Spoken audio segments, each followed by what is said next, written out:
In the quiet Appalachian town of Star City, West Virginia, 16-year-old Skylar Neese was the kind of girl whose laughter filled every corner of a room. She was smart, ambitious, and outspoken, with dreams of going to college and becoming a criminal defense attorney. Her parents, Dave and Mary, adored her and encouraged her independence. Skylar worked part-time at a local Wendy's, did well in school, and, like most teenagers, poured her life onto social media. She had close friends, she had secrets, and she had plans for the future. She also had two best friends she believed she could trust with everything: Sheila, Eddy, and Rachel Shoaf. The three girls were inseparable. Pictures of them together crowded their Facebook pages, their smiles painting the picture of teenage harmony. They went to parties, shared inside jokes, and spent late nights talking about their lives. But beneath the surface, Skylar often felt like the third wheel. Sheila and Rachel had a tighter bond, and it wasn't unusual for Skylar to feel excluded. She hinted at her frustration in cryptic tweets, some suggesting betrayal, others tinged with sadness. Still, she clung to the friendship. These were the girls she had grown up with, the ones she trusted most. What Skylar could never have imagined was that the same girls she considered her closest companions had begun to plot against her. It started with whispered conversations, private complaints, and a growing resentment. Sheila, brash and manipulative, had grown tired of Skylar.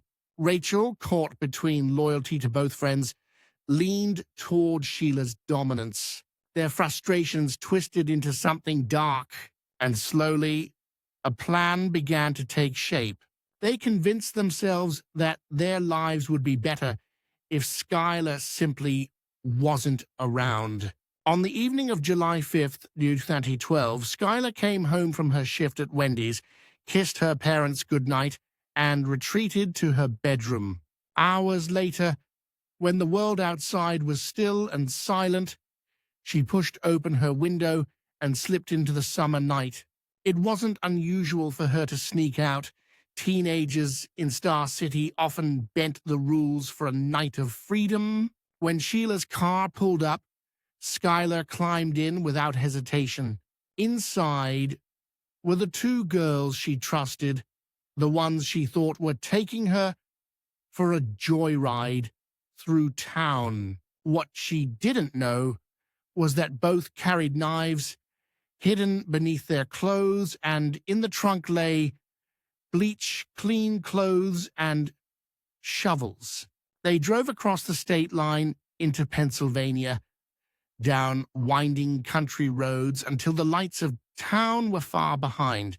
The air was heavy with the kind of silence only woods can carry.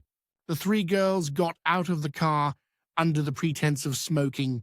They laughed, they talked, and then, with a signal exchanged between them, Sheila and Rachel pounced. Blades flashed in the darkness as Skylar screamed. She fought with everything she had, but it was no use. The two girls she had trusted with her secrets, and her heart stabbed her again and again, more than 50 times, until her voice was gone and her body lay still. When it was over, they dragged her into the underbrush and covered her with dirt and rocks. It was a shallow, hurried grave. Their friendship had ended in the most brutal way imaginable. The next morning, Skylar's parents found her bedroom empty. The window was open, the bed untouched. Panic set in immediately. Skylar had never simply vanished before.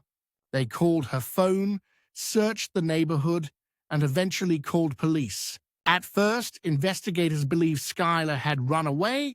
She was 16, after all. Teenagers disappear sometimes, and many return within days.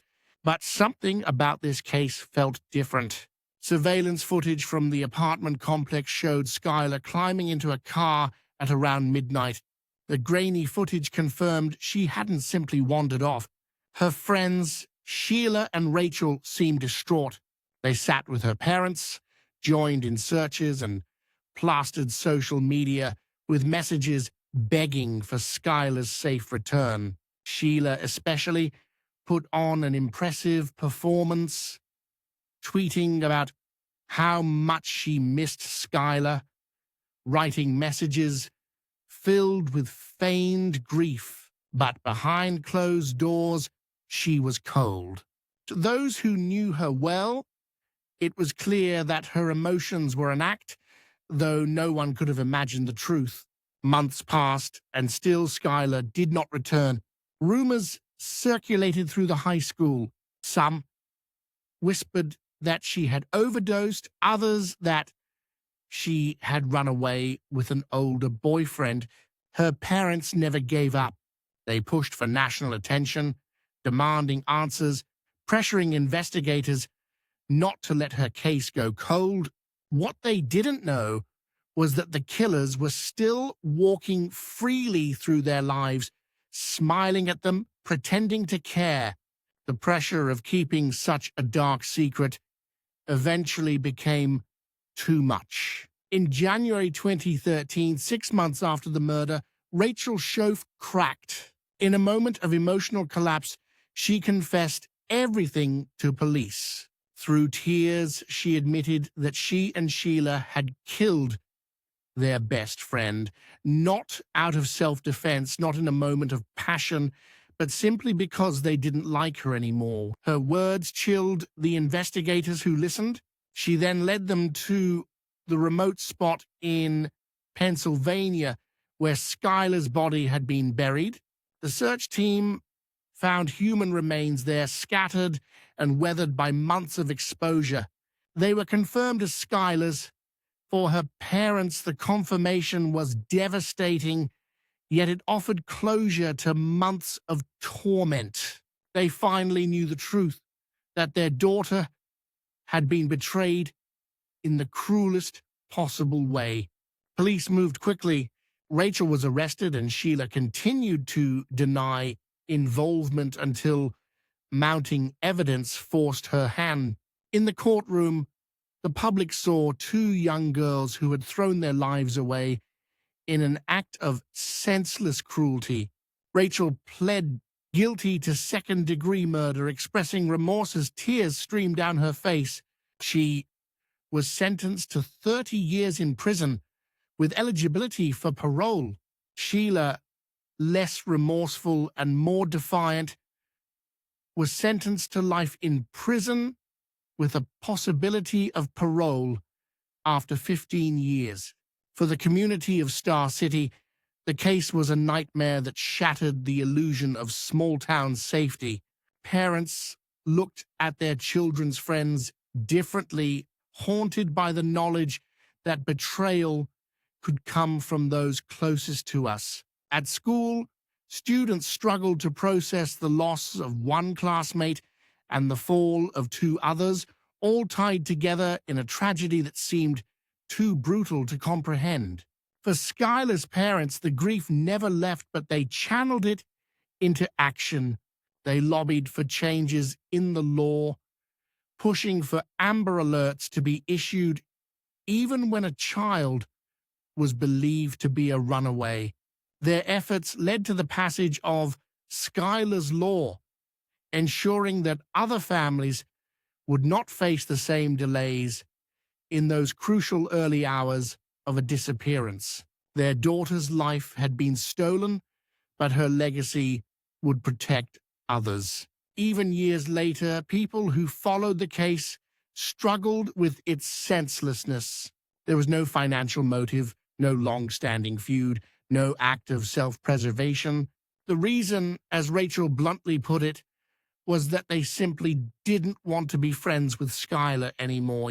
That explanation was as chilling as the crime itself. It was a reminder that evil doesn't always wear the face of a stranger. Sometimes it hides behind the familiar smiles of those we trust most.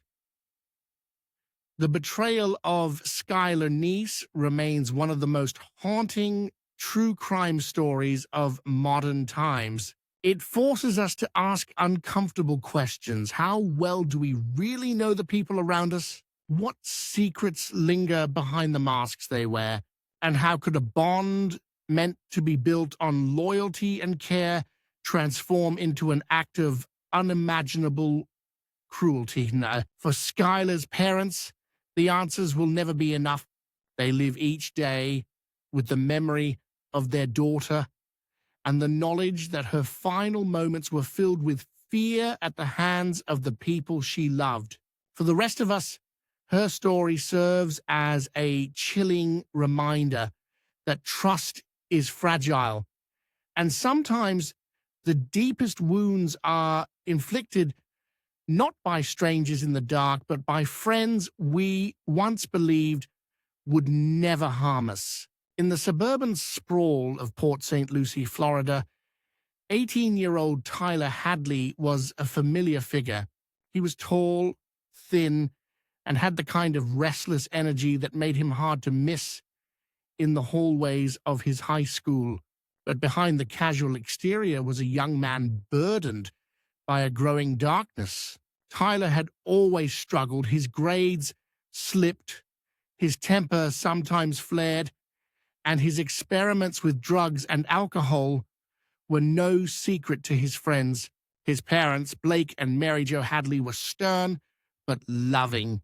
They hoped structure and discipline could keep their son from drifting into ruin. What they didn't know was that their only child had begun to nurture thoughts so violent, so extreme, that no amount of parental guidance could prevent what was coming. In the summer of 2011, Tyler's friends noticed a change in him. He seemed more erratic, more volatile.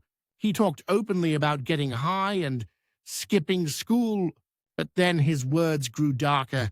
He would joke about killing his parents. To most of his friends, it sounded like the exaggerated talk of a rebellious teenager desperate for attention. They laughed it off. Tyler's closest friend, Michael Mandel, didn't take it seriously either. But Tyler wasn't joking. He had begun to harbor an idea that terrified even himself, that the only way to live the life he wanted was to get rid of the two people who stood in his way. On the night of July 16th, 2011, Tyler waited until his parents were home, settled in, and distracted. In the garage of their modest house, he armed himself with a hammer. Quietly, he entered the living room where his mother sat at the computer. Without a word, he raised the hammer and struck her from behind. The blows were merciless, each one echoing in the walls of the home. His father rushed in, horrified at the sight of his wife being attacked. Tyler turned on him next, raining down blows until both parents lay motionless on the floor. The house was now a crime scene, every surface touched by violence. In a detached calm, Tyler dragged the bodies into the master bedroom, stacked towels and books on top of them, and locked the door. He then began to clean the house, not thoroughly, but just enough to hide the immediate evidence. The hammer he left in plain sight, tossed among towels stained red. What Tyler did next was almost unthinkable. Instead of fleeing or confessing, he picked up his phone and began sending out invitations. For weeks, he had told people he was planning a party. His parents had never allowed him to throw one. But tonight, with them silenced forever, no one could stop him. He told friends that the party was on. Come over, bring drinks, invite whoever you want. By late evening, teenagers began to pour into the house.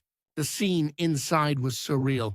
Music blared, alcohol flowed, and dozens of teenagers filled the living room, kitchen, and backyard.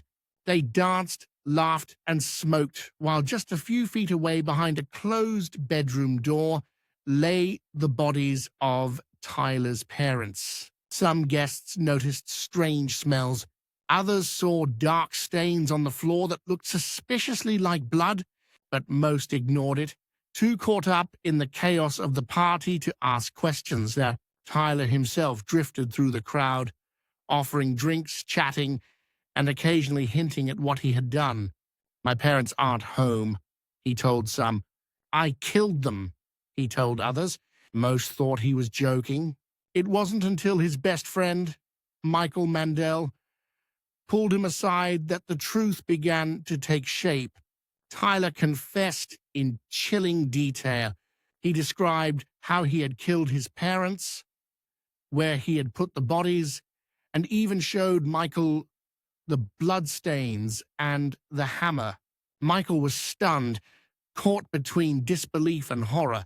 Tyler begged him not to tell anyone. He swore him to secrecy, but Michael knew the weight of what he'd just learned. As the party raged on, word spread quietly among the guests. Some left, shaken. Others stayed, unable to believe it could be true. One teenager even took a selfie with Tyler that night, his arms slung casually around his friend, both smiling at the camera, while in the background the house itself whispered of the carnage within. The party finally broke up in the early hours of the morning. Michael Mandel went home, shaken, and called a tip line. Police arrived at the Hadley residence shortly after 4 a.m. What they found stunned even seasoned officers. The house was trashed from the party, beer cans and cigarette butts scattered across every surface. But the master bedroom told the real story. Behind the locked door lay the bodies of Blake and Mary Jo Hadley, covered with blood-soaked towels, hidden beneath books and debris. The hammer Tyler had used was there too, caked with evidence of his crime. Tyler was arrested on the spot. At first he was calm, almost detached, as if he had accepted what was coming. He was charged with 2 counts of first-degree murder. News of the crime spread rapidly across the country. How could a teenager murder his parents in cold blood, then throw a party over their bodies? The sheer brutality and audacity of it all captured the public's attention, turning the Hadley case into one of the most infamous stories of teenage violence in recent history. In court, the details emerged with clarity. The prosecution painted Tyler as a disturbed young man consumed by resentment, drug use, and violent fantasies. The defense argued that his mental health issues, including depression and substance abuse, had clouded his judgment. But the facts were undeniable. He had killed his parents with premeditation, then celebrated the act by inviting friends to witness his freedom. Michael Mandel, torn by his role in the story, testified against his former friend. He described the chilling confession Tyler had given him, the tour of the crime scene, and the weight of carrying that knowledge for hours before finally calling police. It was his courage that ultimately ended the party and brought Tyler's crimes to light. Tyler Hadley was sentenced to 2 life terms in prison without the possibility of parole. He will never walk free again. Behind bars, he has written letters, sometimes expressing regret, other times describing prison life with a bizarre detachment. He has become a symbol of wasted youth, a reminder of how quickly darkness can consume someone when left unchecked. For the community of Port St. Lucie, the tragedy left scars that still linger. Blake and Mary Jo were remembered as kind, hard-working people who had done their best to guide their troubled son.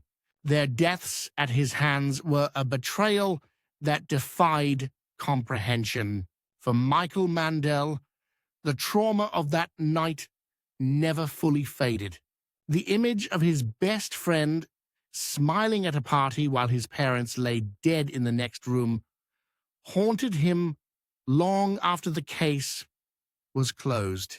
What makes the Hadley case so chilling is not just the brutality of the crime, but the casualness with which Tyler carried it out afterward. The idea that a teenager could kill his parents and then invite his friends over to dance above their bodies is something most of us cannot comprehend. And yet it happened. It forces us to confront uncomfortable questions about warning signs, about the fragility of the bonds we assume are unbreakable, and about the monsters that can emerge not in strangers, but in the people we think we know best. In the end, Tyler's story is one of betrayal on the deepest level possible. He was not just a friend who turned out to be dangerous. He was a son who turned against the very people who had given him life. And for those who were there that night, the memory of that party, the laughter, the music, the haze of alcohol and smoke will always be tied to the silence of two lives stolen in the next room. It is a reminder that evil does not always arrive wearing a mask. Sometimes it wears the face of someone you've known your whole life, smiling, inviting you in, while hiding unthinkable darkness just beyond the door. On a September evening in 2006, 16-year-old Cassie Jo Stoddart was settling into what should have been an ordinary weekend. She was a responsible teenager, polite, hardworking, and known for her kindness. That night, she had agreed to house sit for her aunt and uncle in the small town of Pocatello, Idaho. It was the kind of job Cassie enjoyed: quiet, easy, a chance to prove her reliability while earning a little money. She invited her boyfriend, Matt Beckham, to keep her company. To both of them, it felt like a cozy Friday night, a chance to watch movies, spend time together, and enjoy the quiet isolation of the house. What neither of them knew was that Cassie had already been marked for death by two people she considered friends. Tori Adamczyk and Brian Draper were both 16, classmates of Cassie and Matt. The boys were inseparable, bound by a shared obsession with horror movies, dark fantasies, and a growing interest in violence. They filmed themselves constantly, carrying a video camera around like aspiring directors of some twisted masterpiece. On tape, they ranted about their hatred for the people around them. They idolized the Columbine shooters, speaking about mass murder with a kind of youthful bravado that blurred the line between fantasy and intent. Their obsession with horror films like Scream had morphed into something dangerous. The boys weren't content to watch violence on a screen. They wanted to create their own. That night, they dropped by the house where Cassie was staying. They sat with her and Matt, pretending to be normal friends. They watched part of a movie together, joked, and seemed like harmless company. But in their minds, they were already rehearsing murder. Eventually, they told Cassie and Matt that they had to leave and go to a movie theater. Cassie wished them goodbye, unaware that they had no intention of going anywhere. Tori and Brian slipped out into the night only to sneak back inside through the basement door. They had left it unlocked earlier, part of their plan. Armed with knives, dressed in dark clothing, and wearing masks, the boys crept through the basement while Cassie and Matt remained upstairs. To heighten the fear, they deliberately flipped circuit breakers, plunging parts of the house into darkness before restoring the power. Cassie was startled by the flickering lights, uneasy in the silence of the rural home. Matt tried to reassure her, but the atmosphere grew tense. Eventually, he called his mother to ask if he could stay the night with Cassie. His mother refused, reminding him that he had responsibilities at home.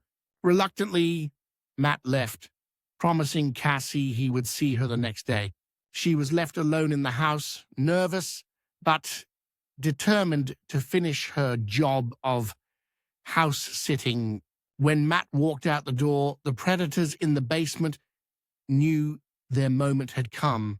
Tori and Brian waited in the shadows until Cassie was alone, then cut the power again. Cassie, now frightened, tried to investigate. She walked from room to room, clutching a phone, her heart racing. Then, from the darkness, the boys emerged. Masks on, knives in hand, they confronted her. The attack was frenzied, brutal, and merciless. Cassie was stabbed more than 30 times. She begged for her life, cried out for help, but her so-called friends showed none. When it was over, she was left on the living room floor, her blood soaking into the carpet, the house around her silent and empty. The following day, Matt returned with his mother, only to discover the horror inside. Cassie's body lay where she had fallen, a scene of devastation no one should ever have to witness. The news of her murder spread quickly through Pocatello. A bright, responsible girl had been slaughtered in the very home she had been trusted to care for. The brutality of the crime shocked the community, but what investigators soon uncovered made it even worse. Police began interviewing everyone connected to Cassie. When they questioned Tori and Brian, both boys appeared nervous, their stories inconsistent. Detectives soon learned about their obsession with horror movies and violence, and then, in a chilling turn, they found the camera. On it were recordings made just before and after Cassie's murder. In the footage, Brian and Tori spoke directly to the camera about their plans. They talked about killing Cassie with excitement, as if they were planning a prank rather than a murder. They discussed their desire to kill people just for fun, how it would feel, and how they wanted to become famous for their crimes. After the murder, they filmed themselves again, their tone matter-of-fact, cold, even proud of what they had done. The tape left no doubt about their intentions. It wasn't a crime of passion, nor a sudden impulse. It was planned, rehearsed, and carried out with deliberate cruelty. The evidence against them was overwhelming. At trial, prosecutors played the video recordings for the jury, forcing everyone in the courtroom to hear the voices of two teenagers talking about murder as if it were entertainment. The defense tried to argue that the boys were simply influenced by violent media, that they were lost in a fantasy world and didn't fully understand the consequences of their actions. But the jury was unmoved. The planning was clear. The intent was undeniable. Both Tori Adamczyk and Brian Draper were convicted of first-degree murder and sentenced to life in prison without the possibility of parole. They were just 16 years old, yet they had thrown away their lives in pursuit of a twisted fantasy. In prison interviews, both have expressed varying degrees of remorse, but for Cassie's family, the apologies mean nothing. Their daughter is gone, taken from them in a way too brutal to imagine, her last moments filled with terror at the hands of people she thought were her friends. For the small community of Pocatello, the case left a scar that has never fully healed. Parents began to look at their children's friends differently, haunted by the knowledge that friendship can sometimes mask darker truths. The case became a cautionary tale across the country, an example of how obsession with violence and a desire for notoriety can lead young people down terrifying paths. The murder of Cassie Jo Stoddart was not just another crime. It was a performance, a real-life horror staged by two boys who wanted to blur the line between fiction and reality. They succeeded in creating a nightmare, but it wasn't the kind that ends when the credits roll. It was permanent, devastating, and all too real. Cassie's life, full of promise and kindness, was cut short by those she thought she could trust. Perhaps the most haunting element of this story is not just the murder itself, but the cold indifference captured on that video. Two teenagers smiling, laughing, and planning the destruction of someone they knew, someone who had welcomed them into her company, someone who had trusted them enough to let them into her home. In the end, Cassie's story reminds us that evil does not always wear the face of a stranger. Sometimes it comes in the form of a friend sitting on the couch beside you, waiting for the moment to strike. In the early 1990s, the suburban sprawl of Broward County, Florida, was like many other parts of America: sun-drenched streets, neatly trimmed lawns, and teenagers restless for excitement.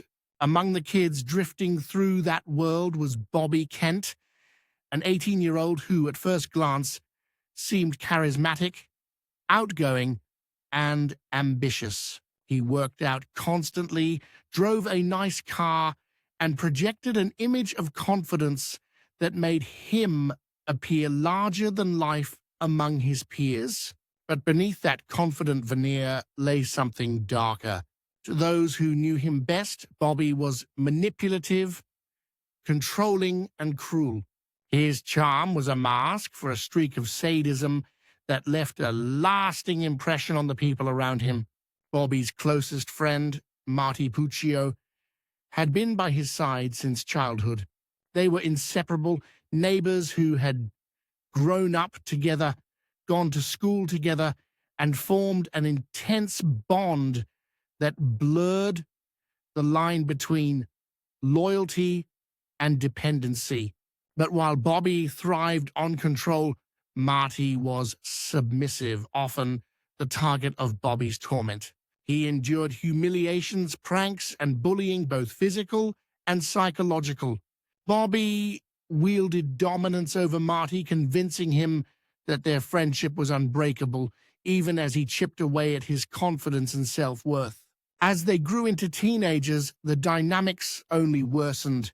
Bobby began exerting control not only over Marty, but also over the girls who entered their lives. He manipulated relationships, creating rivalries, spreading lies, and fostering an atmosphere of constant tension. For Bobby, it was a game, an ongoing experiment in how far he could push people before they broke. By 1993, the tension had reached a boiling point. Marty had begun dating a girl named Lisa Connolly, a relationship that Bobby openly criticized and undermined.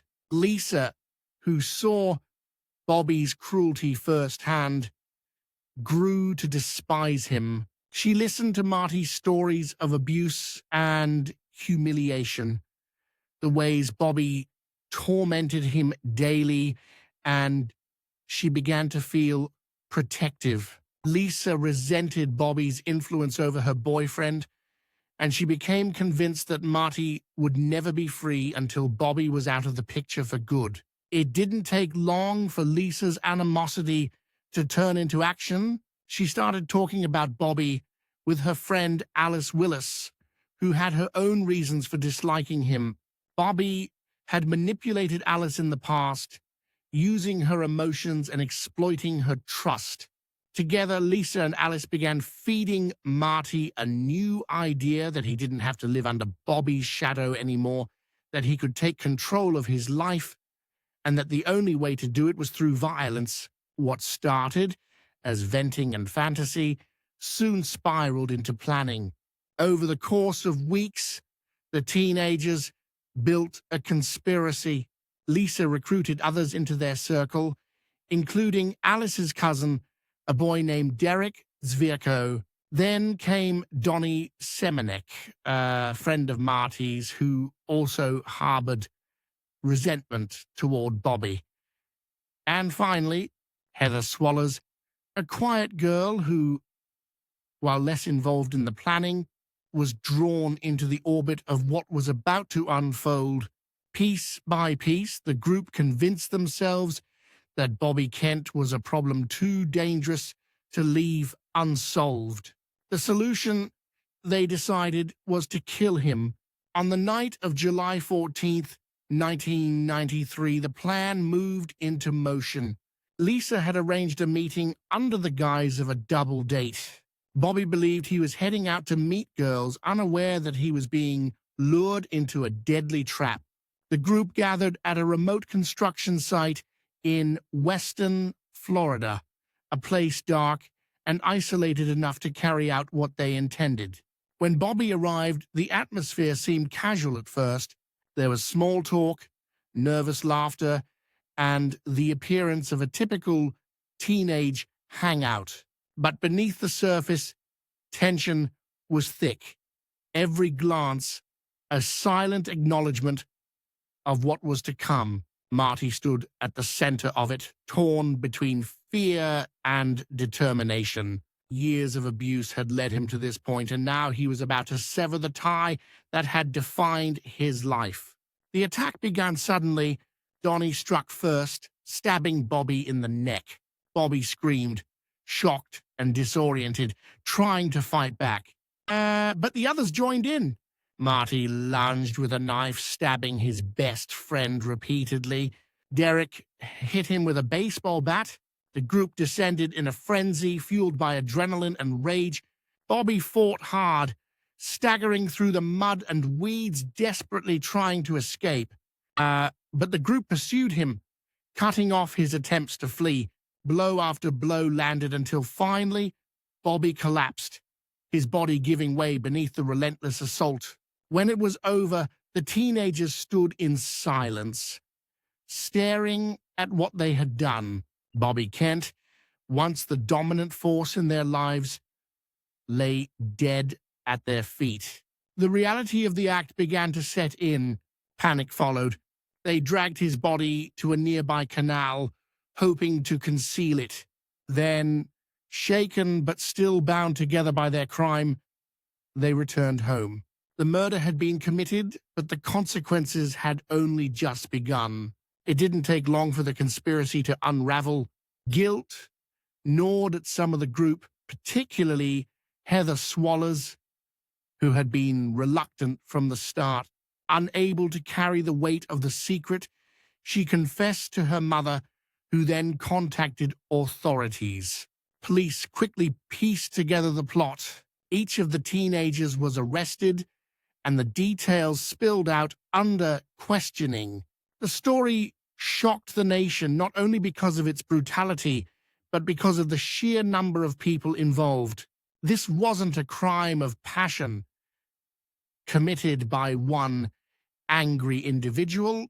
It was a calculated execution carried out by a group of friends, most of them barely out of childhood, and the trial became a media spectacle.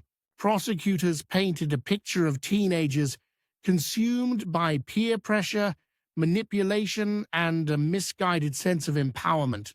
They detailed how Bobby's cruelty had sparked resentment, but emphasized that nothing justified the savagery of the attack. Defense attorneys tried to argue that the teens were influenced by Bobby's abuse, that years of torment had created desperation, but the jury saw through it. The level of planning was too deliberate, the violence too extreme. Marty Puccio, the boy who had once been Bobby's closest friend, was sentenced to death, though his sentence was later commuted to life in prison without parole. Lisa Connolly received a 40-year sentence, later reduced, and was released after serving about a decade. Alice Willis served time as well, before eventually being released. Heather Swallers, who had played the smallest role, received a shorter sentence and was freed within a few years. Donnie Semenek and Derek Zverko both received lengthy prison terms. The case left a mark on Florida and beyond, raising unsettling questions about friendship, loyalty, and the capacity for violence among ordinary teenagers. It wasn't just the murder that horrified people, it was the betrayal at its core. Bobby had been killed not by enemies lurking in the shadows, but by the very people he thought were closest to him. The story was later adapted into a film, Bully, 2001, which reignited debate about the case. Some viewers felt sympathy for Marty and the others, portraying them as kids pushed too far by Bobby's cruelty. Others saw no justification, only the horrifying truth of a murder that could never be explained. To this day, the murder of Bobby Kent remains one of the most infamous examples of how toxic friendships can fester and explode into tragedy. At the heart of the story lies a haunting contradiction. Bobby was undeniably abusive, a teenager who thrived on control and cruelty, yet he was also a human being, just 18 years old, with a life that might have changed had he been forced to confront his behavior rather than pay for it with his life. Marty and the others, meanwhile, were not hardened criminals when they made their plan. They were young, insecure, desperate for belonging, and tragically susceptible to influence. Together, those ingredients created a storm that ended with a body in a canal and half a dozen lives destroyed. The murder of Bobby Kent is remembered not only for its brutality, but for what it revealed about human relationships. Trust can be twisted, loyalty can curdle into resentment, and sometimes the people we call friends are the ones who hold the sharpest knives. On Valentine's Day of 2013, South Africa woke up to news that would soon circle the globe, a story that seemed almost too shocking to be real.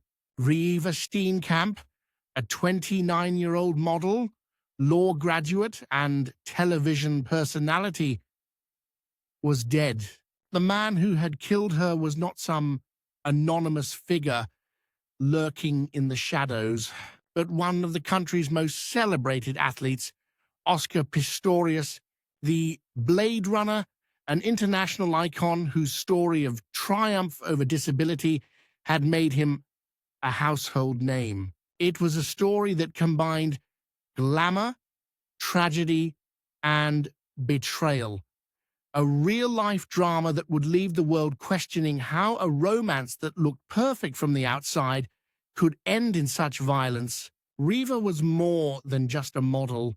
She was bright, ambitious, and deeply compassionate, someone who dreamed of using her platform to advocate for women's rights. Friends described her as warm and approachable, the kind of person who lit up a room but also listened intently to others. She had a sharp mind, having earned her law degree, and she spoke openly about her hopes of one day fighting against domestic violence in South Africa, a country plagued by high rates of abuse against women.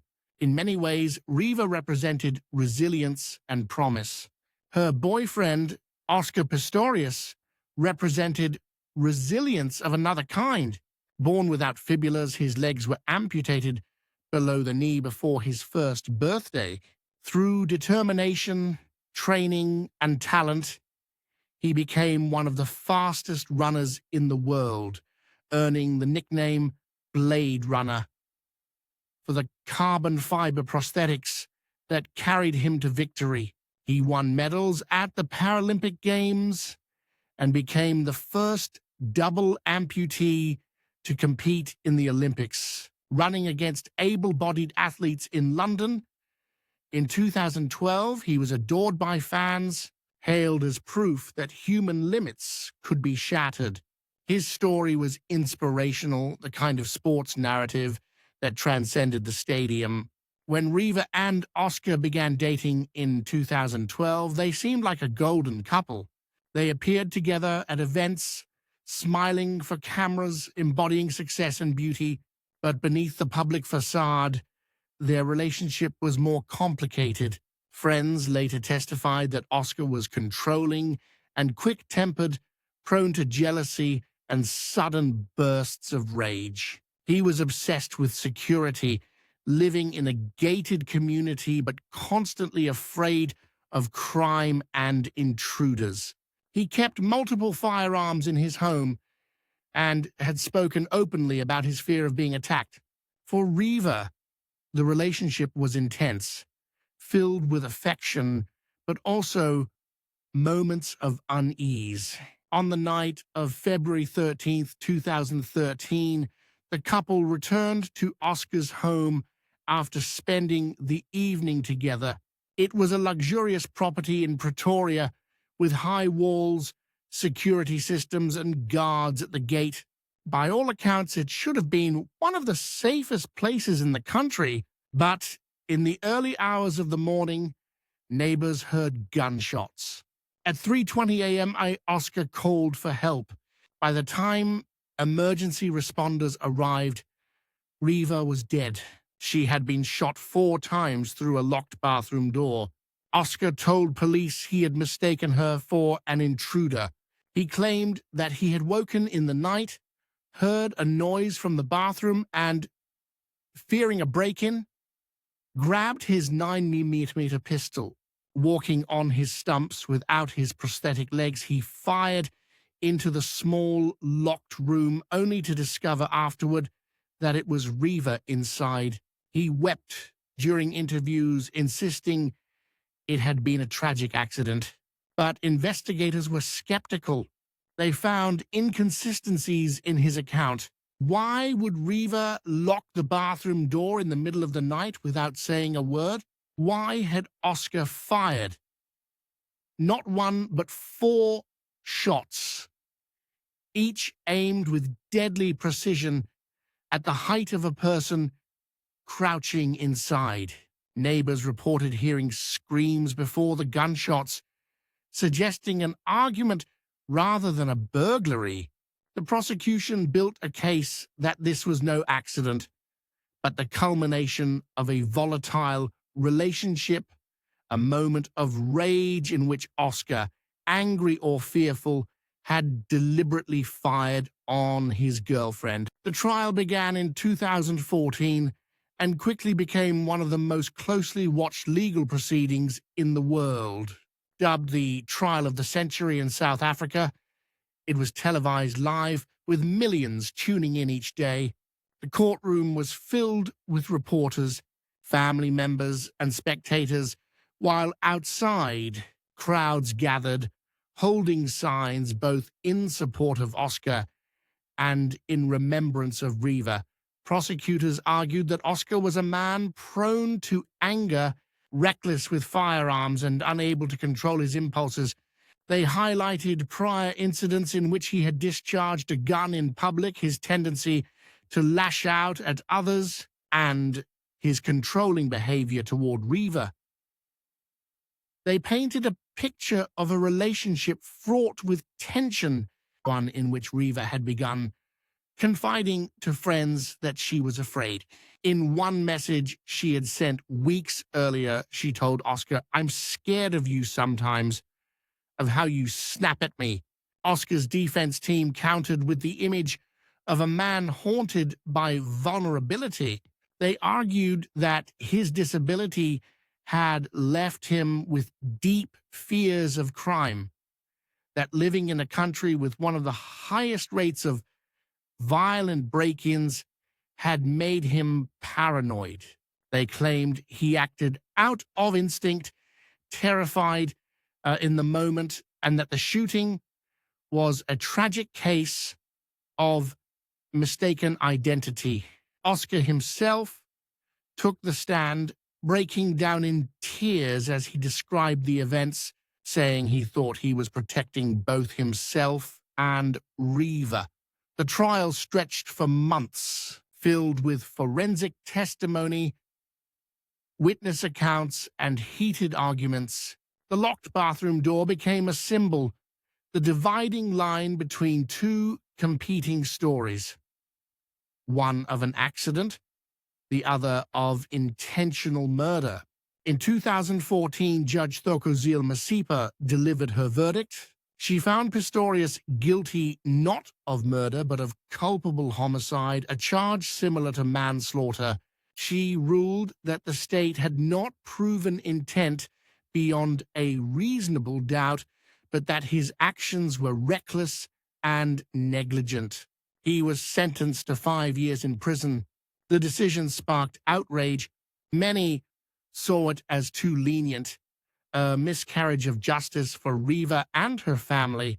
Women's rights advocates pointed out the broader context of South Africa's epidemic of violence against women, arguing that the ruling downplayed the seriousness of Reva's death. The state appealed, and in 2015, South Africa's Supreme Court overturned the original verdict.